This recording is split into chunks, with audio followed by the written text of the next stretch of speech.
I am the man who carried F.R. Aldwyn's pamphlet in my saddlebag through 3 campaigns, who quoted Proposition 11 from a battery position above the Tagus, who recommended that small grey paper book to every junior officer who ever stood at my elbow with a slate and a worried face. And so when a young woman with ink on her left thumb looked up at me from a kitchen table in the village of Halloway and said quite mildly that she was sorry the table was cluttered, but she had been correcting the proofs of the 2nd edition, I understood at last that for 7 years I had been a fool of a particular and complete kind. I shall begin properly. I am Westcote, known now as the Reformist Duke of Halloway, a title I inherited late and used largely as a desk from which to write to other men with desks, and I had ridden down from London that September on no errand more glorious than a leaking roof.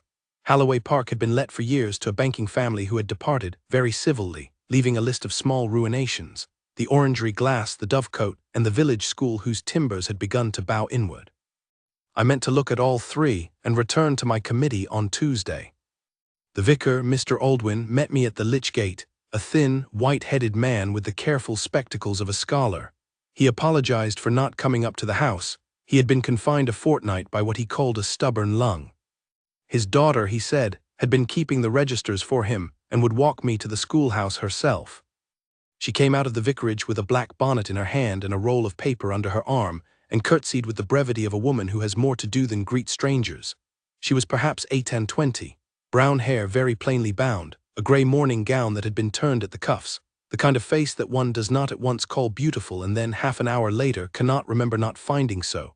Her name, the vicar said, was Frances. She inspected the schoolhouse with me. She knew its timbers better than the carpenter who joined us. When I suggested a brace at the eastern corner, she said, very politely, that bracing the east without addressing the sill beneath the south would only transfer the load, and the southern was the older timber. The carpenter, behind her, lifted his eyebrows at me as if to say, "She is generally right." "You have an eye for it, Miss Aldwyn," I said. "My father taught me to look for what bore the weight," she answered, and turned the conversation to the question of slate. It was after the schoolhouse, walking back along the Chestnut Lane, that I asked what she had been correcting that morning at her table. "A 2nd edition," she said. "Of what?" "A treatise," she said, with that mildness of hers, "on the parabolic descent of heavy shot, with corrections for resistance and wind." I stopped on the path. A pheasant clattered up somewhere out of the hedge. I have been told since that I went rather white. "I beg your pardon," I said. "The author was published," she said carefully, "some years ago under the initials F.R. Aldwyn. The work was taken up by the Ordnance, I believe, during the late war. The first impression is out of print. There has been an inquiry from a Scottish foundry, and my publisher writes that we may with conscience put out a second." I could not, for a moment, find my voice. I had read Proposition 11 aloud to my own subalterns on a hillside above the Tagus when our practice was going wide, and the boys had ranged the next round true within 10 yards. I had told the Master General himself, in writing, that the anonymous F.R. Aldwyn had spared the regiment more powder than any commissary in the kingdom. I had supposed, as every officer who handled the pamphlet had supposed, that F.R. Aldwyn was some retired gunner in Woolwich, some elderly fellow at the board who did not care for his name on a cover. "You wrote it," I said. I sounded, even to my own ear, like a boy. "I wrote most of it when I was 20, she said, looking, I think, more at the chestnuts than at me. "My father had taught me the conic sections. The arithmetic of resistance I worked out afterwards. He would not have it printed under my name. He said no battery in England would open a pamphlet by a Miss Anyone. He proposed the initials. He was not, I am afraid, wrong." "He was not wrong," I said slowly, "and he was very wrong, and I do not know yet which I mean." She gave me the smallest possible smile. "It is not necessary," she said, "to know at once." We walked the rest of the lane in something I could only describe as the silence a man keeps when he is trying not to make himself ridiculous. At the vicarage gate she said she would send the proofs up to the house with a boy in the morning, if I cared to see them. I had said something, on the path, about the parabolic table at the back of the book. I no longer remember what. I bowed. I went up the avenue toward Halloway in a state of mind I had not been in since I was a cadet. I had supposed all the way home that I would think about her parlor, her gown, the manner in which she said with conscience. Instead I thought about a battery above the Tagus, the brown leaves caught on my map, the 7 men of mine who had come down off that hill alive when I had ranged the next round true, and the small grey pamphlet in my saddlebag that had told me how. I had thanked in my private prayers afterwards an old man at Woolwich whose face I had imagined many times and never once been right about. That evening at Halloway I took down my own copy from the library, the paper yellowed, the corners feathered with writing, Fr. Aldwyn, the spine said in a small modest font. I had carried it through Portugal, through Spain, through the Pyrenees and back. I sat with it open on my knee and ran my thumb over Proposition 11, where the print had been worn almost soft by handling. I thought of a young woman of 20 in a Hampshire vicarage, working it out at her father's table. I went down to the village in the morning early on foot, with the pamphlet in my pocket. The housekeeper showed me into the kitchen because, she said, Miss Frances was at her papers and would not move them. The parlour was for company. The long scrubbed deal table was covered, sheets of proof, a slate, a brass ruler, a thumbed Newton's Principia in the original, a French octavo on ballistics, a notebook open to a column of figures in a small, clear, sloping hand. Miss Aldwyn was bent at the far end with a pencil between her teeth. She looked up, removed the pencil, and stood. "Your Grace, pray sit down," I said. "If you stand, I shall have to stand, and I have not eaten." It was the sort of thing one says to put a young woman at her ease who is not, in fact, ill at ease, and she resumed her chair with what I now believe was a touch of amusement. I laid my pamphlet on the table beside hers. "I should like," I said, "to apologize." She looked at it, she picked it up, opened it, smiled at the worn corner. "You have used it, I see. Through 3 campaigns. Then you owe no apology," she said. "If you had not used it, that would be a different conversation. I have been spoken to in my life by generals and by my late uncle and by 2 prime ministers. I have not often been put so completely in my place by a sentence so gentle." "I should like to ask," I said, "why you are correcting it now and not before." "My father has been unwell," she said. "He could not see to the proofs himself, and he is the named editor. I have always done the work, but he has always signed the chair. The publisher has written to ask if Fr. Aldwyn might, for the 2nd edition, append a portrait. My father says no, I say no. So we are correcting it for the Foundry instead." "The Scottish Foundry. They have a difficulty with iron shot of 9 pounds in a wind. Proposition 11, the table at the back, and a small correction I have made on page 61. I think it will answer."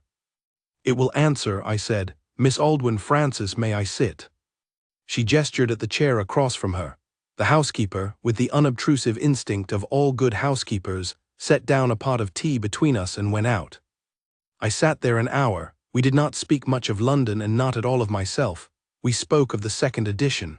She had 3 corrections to the parabolic table. She had a 4th she was uncertain of. She said it had been keeping her awake. She fetched her slate and worked the 4th out for me in 7 lines, and I, who had passed for a tolerable artilleryman in the field, watched her arithmetic the way a man watches a swallow dip across a millpond, with the certainty that he could not have done it himself. The 4th correction was right. We crossed out a comma and added a half-line of explanation that would save, by my estimate, 100 weight of powder a week in any battery that read it. I asked her at last whether she would consent to have her name on the 2nd edition. "No," she said. "I will undertake," I began, "to write the preface myself and—" "No," she said again, but kindly. "Your Grace, my name on the cover would sell perhaps 200 fewer copies, and would be remarked upon in every drawing-room in 3 counties, and my father would be teased about it on his sickbed by men who have always thought him a fool for educating me. Fr. Aldwyn is a useful person. Let him stand." "And you?" "I am Frances," she said. "I am very well as I am. The work is read. That is what mattered."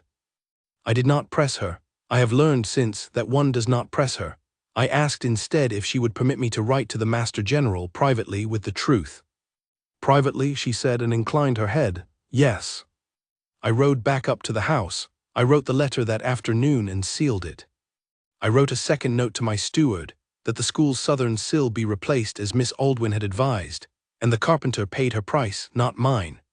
Then I sat at the window a long time and thought about what it meant that I had been a quoter of a great man for 7 years, and that the great man was a quiet woman of 28 in a turned grey gown. I stayed at Halloway a week longer than I had meant. The roof took 3 days. I had no further excuse and made none. I walked down to the vicarage each morning. The vicar, in his armchair by the fire with a shawl on his shoulders, was delighted to see me. He had read my speech on the militia reform and wished to argue with me about 3 of its paragraphs. We argued.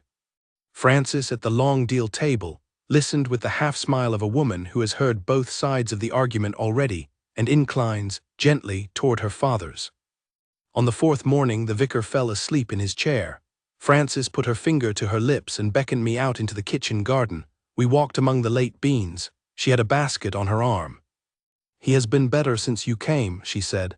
"He likes to be argued with. It is the parish. No one argues with a vicar in a parish." "I shall come oftener," I said. She bent to the beans. "I shall be glad of that," she said very quietly into the leaves. It is the only thing she said in that whole week that I think she might have wished, afterwards, that she had not because it was wrong, but because she was not, by habit, a woman who told a man she would be glad of his coming. I pretended to have heard nothing in case it cost her. She did not look at me. After a moment she straightened and gave me 3 bean pods to hold while she filled the basket. I rode for London on the 7th day, and on the journey I thought of nothing but how to write a thing without writing it. I am, by temperament and by Parliament, a man who deals with absence of precedent by writing one. I wrote 3 letters that winter. The first was to my publisher. I undertook at my own cost 200 extra copies for the use of the Royal Artillery, with a preface signed Halloway in which I described, without naming the author, the use I had made of the work in 3 campaigns and my private conviction that the modesty of its author was a loss to the science. I sent the proof down to Hampshire for her correction. She struck out 1 adjective, brilliant, and added 1 comma. She returned it with a note. "Do not say a great mind, say a careful mind. It is truer and it will be believed." The second letter was to her father. I asked his permission, with all the formality I could muster, to write to Frances on subjects that were not the 2nd edition. He wrote back in a hand that shook a little that he had been hoping I would ask, and that he had 2 requests of me. First, that I never describe her in any letter as remarkable because she would dislike it. Second, that I never let her think herself owed. I do not know how he had read me so accurately in a week. I obeyed both requests. The 3rd letter was to Frances herself. It was a short letter and it was not about ballistics. I told her that I had thought on the road to London, that I had carried her book in my saddlebag for 7 years without knowing the hand, that I should not like to spend a further 7 years writing to her without saying that I had also in that same week begun to carry something else. I asked her to write back when she had a moment between proofs. She wrote back within the week. She wrote that she did not know how to be wooed by post, that she suspected I did not either, that I might, however, come down for Christmas, and that the 2nd edition foundry tables had arrived and the wind correction worked. She signed it Frances, not Fr. Aldwyn, not Miss Aldwyn, Frances. I went down for Christmas. I went down for Easter. By the spring her father was a little stronger and was teasing me in his armchair about a particular paragraph of my militia speech. By summer I had asked her, in the kitchen garden between the late beans, whether she would have me, and she had said, without looking up from the basket, that she would on 3 conditions. "Name them," I said. "That you never put my name on a cover." "Done." "That you write the prefaces yourself when there are prefaces, and that you do not use the word remarkable." "Done." "That when men come to argue with you about the 2nd edition, you bring them to my table, and you let me argue." "Done," I said. "Frances, that is the easiest of the 3.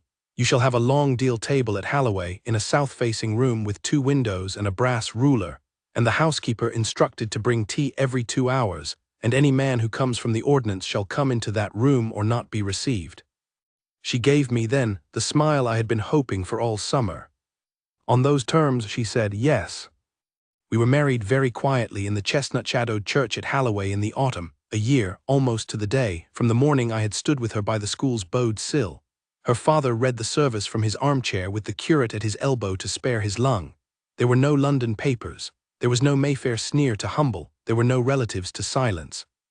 The village understood that the new Duchess of Halloway had always been the vicar's clever daughter, and the village was correct, and the village kept its own counsel, as villages do. The 2nd edition went out that winter, with its preface and its corrections, and the foundry in Lanarkshire wrote within 4 months to say the wind correction had answered. The Master General, a careful old man who had read my private letter twice and shown it to no one, came down to Halloway in the spring of the following year with 2 questions for the author. I brought him into the south-facing room. Frances rose from the long deal table with chalk on her cuff. The Master General, who had ridden through worse barrages than I had, looked at her, and looked at me, and bowed as gravely as he had ever bowed at court. "Madam," he said, "forgive me, I have been quoting your 11th proposition for 9 years." "You are very welcome to it, sir," she said. "Pray sit. The fourth question, if you have one, is the interesting question." He had a fourth question. They worked it on her slate. I sat by the window and watched the spring light move across the table and across her hand. I thought, as I had been thinking for a year, of a kitchen in September and a roll of proofs, and a young woman with ink on her left thumb who had said, mildly, that she was sorry the table was cluttered. I had been a fool of a particular kind for 7 years, and I have been since, a man of a particular kind for many more. And on both counts I owe my whole life to a small grey pamphlet I once carried in a saddlebag, and to the careful mind, not the great mind, the careful mind, she was right, that wrote it.